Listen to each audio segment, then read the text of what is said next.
ever noticed how every African wedding, no matter what happens, feels like a royal affair?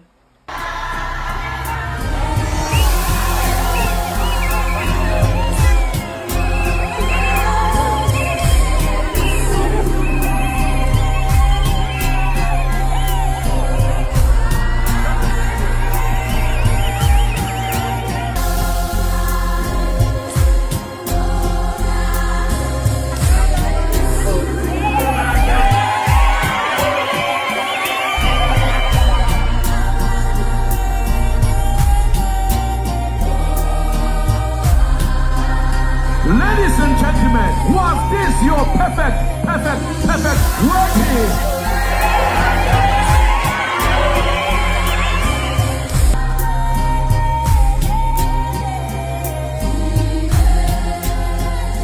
It's not just about the music and food, it's also about the fashion, the way the bride glows in her traditional attire, and the way the groom draped in colorful apparels. It is bold, it is loud, it is history woven in fabric.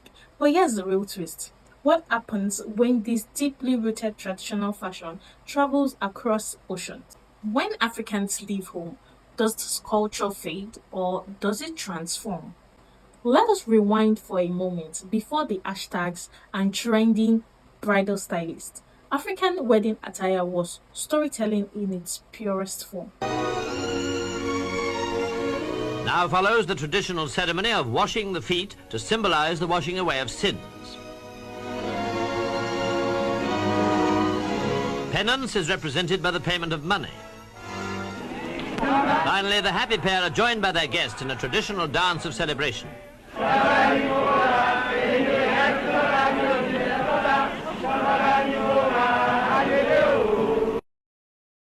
In Yoruba land, a bride's ashoke carried a message to a new family.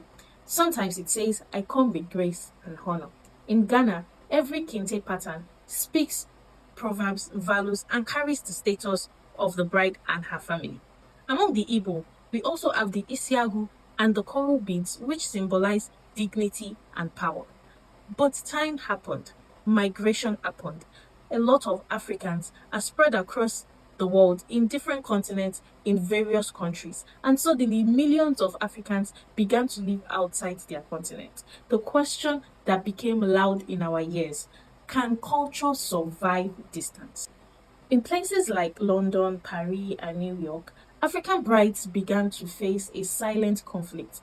How do I honor my roots, but still fit into my new world? Some replaced traditional fabrics with Western gowns, some mixed both, white wedding in the morning and traditional attire by evening or perhaps for the reception dinner, and others reinvented the look entirely. This adaptation has sparked a debate in the fashion scene. People are raising questions. Was it evolution or erasure? Are we actually preserving our culture or diluting it? Are we watering down this culture that has been passed through us through generations? But here's what I've realized. Culture doesn't die when it crosses the borders. It adapts so it can survive. And today, in the global scene, we are seeing something powerful. African fashion has gone global. Designers like Vicky James, among many others, are taking the world stage. In a recent US tour, she worked with brides across the country, bringing designs from Africa to mix with the Western culture. From Lagos to Los Angeles and all over the world, our fabrics now take the shows. They are now spotlighted in runways. Our head wraps are trending globally on TikTok. The same styles that were once seen as too loud or too extravagant are now redefining global luxury. And there is a message we must not lose, because as our culture shines abroad, there is something we must guard carefully: the roots. Because the more we showcase African style, the more we risk losing it, or forgetting where it came from and the story and culture that these fabrics hold. Every bead, every fabric, every stitch carries a deeply rooted story.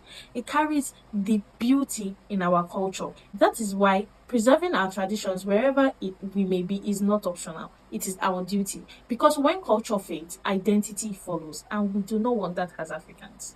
At Zahara Mall Africa, this is what we stand for. We are not just a fashion marketplace, we are a movement to celebrate Africa everywhere, to make sure that even if you are in London, Paris, New York, or any part of the world, you can still wear the story of our rich cultural heritage. You can carry the history and roots of your ancestors wherever you are. Our goal is simple: to keep the colors alive, to keep the craft alive, to keep African fashion alive in every soul that wears it. So the next time you see a bride in the US wearing ashoke, or a groom in Canada rocking kente, or you just happen to stumble by an Owambe party happening in other parts of the world, you should not be surprised, because even oceans can't wash away our identity. If this spoke to you, like, subscribe, and share. And tell us in the comments how you have kept your culture alive wherever you are. And as always, at Zara More Africa, we don't just wear Africa, we live Africa, we express Africa. Go on to www.zaramore.com now to experience Africa, explore Africa, and express the African in you. Bye.